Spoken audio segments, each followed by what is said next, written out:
In a world where electrification has come to the point where even supercar makers like Ferrari have models with 6-cylinder hybrid powertrains, developing a model with a 12-cylinder naturally aspirated engine may look like an adventure.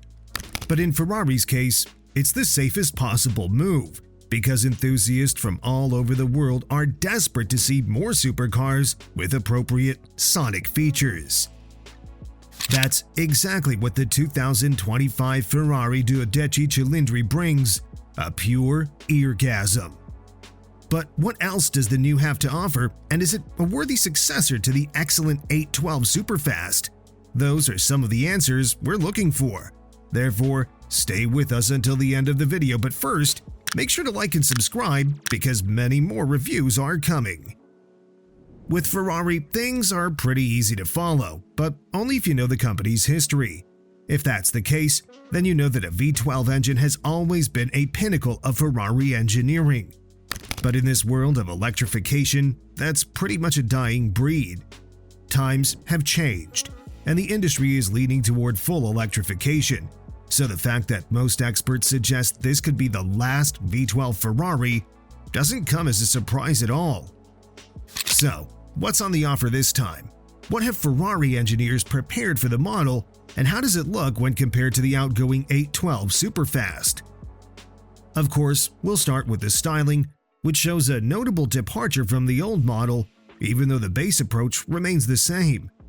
The contour seems pretty similar, though the new model actually features a slightly shorter wheelbase than the predecessor. But that's just a minor change. As for the overall proportions, it's pretty easy to notice that this is again a front-engine mounted car with a super long hood that preserves the famous curvy lines of the predecessor. But at the same time, the new model feels sharper and more angular. It's hard to explain, but changes are subtle and radical at the same time. Moving the overall shape aside, there are a lot of new things going on, especially at the front. There you can easily notice a new wedge-shaped front fascia, which is complemented by piano black details, while narrow LED headlights come in a combination with daytime running lights that extend all the way to the rear of the front fenders. Of course, it would be hard to imagine a Ferrari without proper bodywork that significantly impacts aerodynamics, and that's exactly what you can see on parts like the front splitter, massive side skirts, and those 21-inch wheels that also feature a specific shape to enhance aerodynamics. While we're talking about wheels, let's make a short digression. Namely, the new wheels measure 21 inches, which may seem like a surprise to some, considering that engineers already developed a car for 20-inch units that are lighter and better controlled by the suspension. In fact, 20-inch wheels would even ensure quicker acceleration.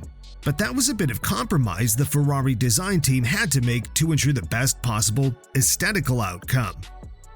Still, to ensure the best possible performance with new wheels, both Michelin and Goodyear developed tire sizes specifically for this model. The former came up with the famous Pilot Sport S5, while the American tire manufacturer came up with its well-known F1 Supersport model. In both cases, the tires measure 275 through 35 at the front and 315 through 35 at the rear. Back to aesthetics. The rear end matches design solutions from the front end, while the piano black trim is present in this part of the car as well. Then, there are modern and sleek LED taillights, along with an aggressive rear bumper that houses a quad exhaust system, along with a fully functional rear diffuser.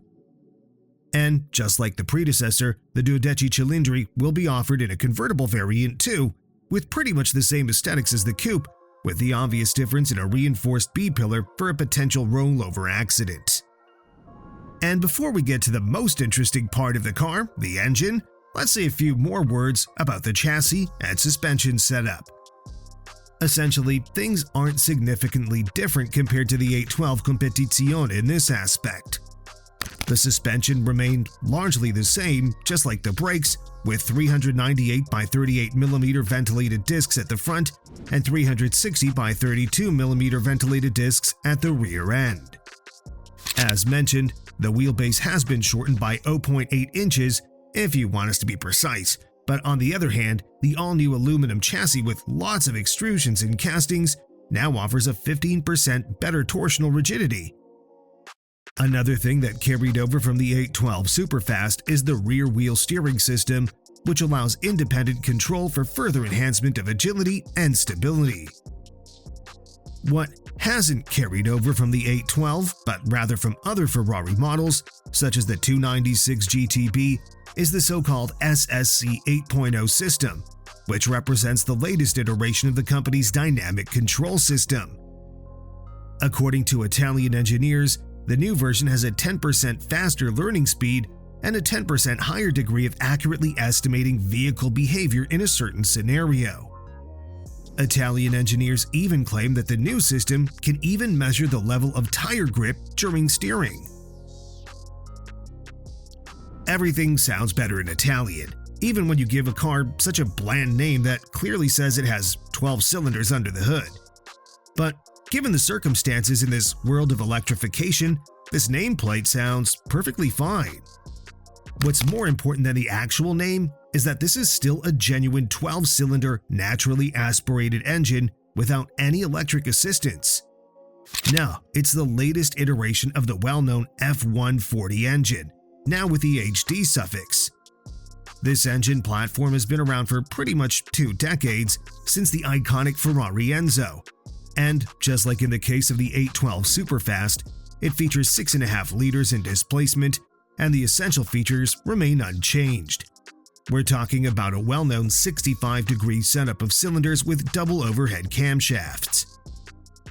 Some of the technical solutions have been borrowed from the SP3 Daytona, and if we want to talk about the difference between this and the previous unit from the 812 Superfast, some of the tweaks worth mentioning are that steel con rods have been replaced with titanium units, which are 40% lighter.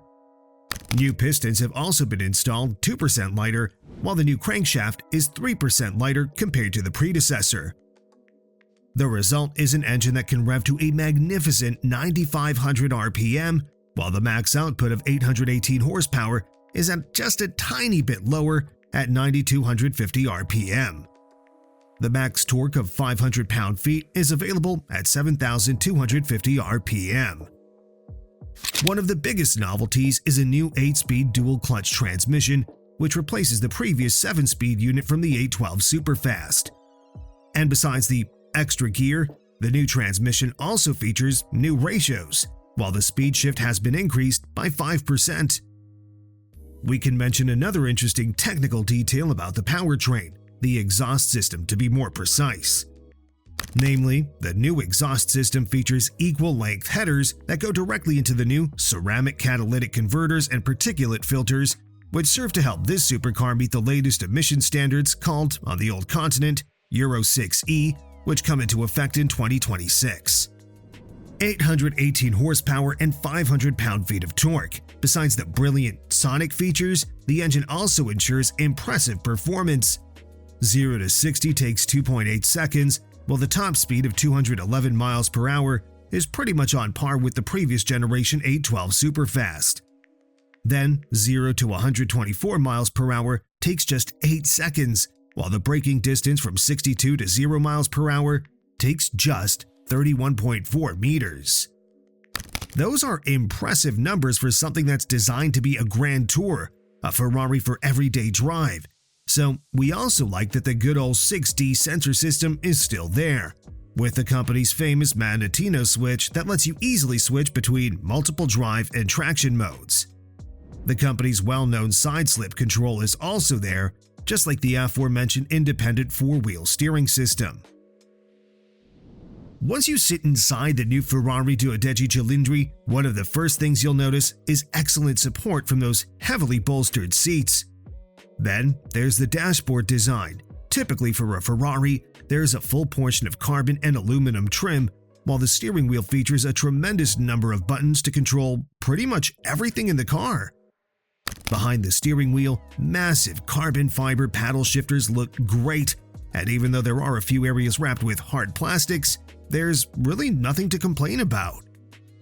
Moreover, this is probably the most modern-looking Ferrari cabin we've seen so far, with 3 screens on the dash.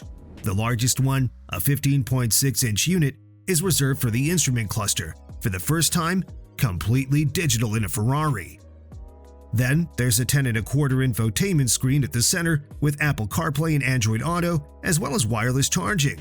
Finally, the third screen is good for 8.8 inches, and it's reserved for the co-driver, while the 15-speaker Burmester audio system is another feature worth mentioning.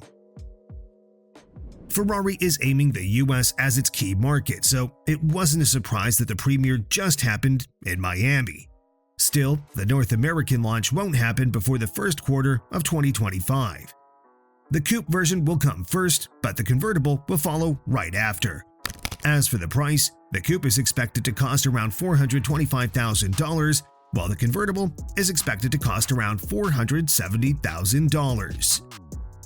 What do you think of the 2025 Ferrari 12Cilindri, which will most likely be the final V12 Ferrari? Do you think it's a worthy successor to the 812 Superfast? Let us know in the comments, and don't forget to subscribe. Thanks for watching, and see you next time.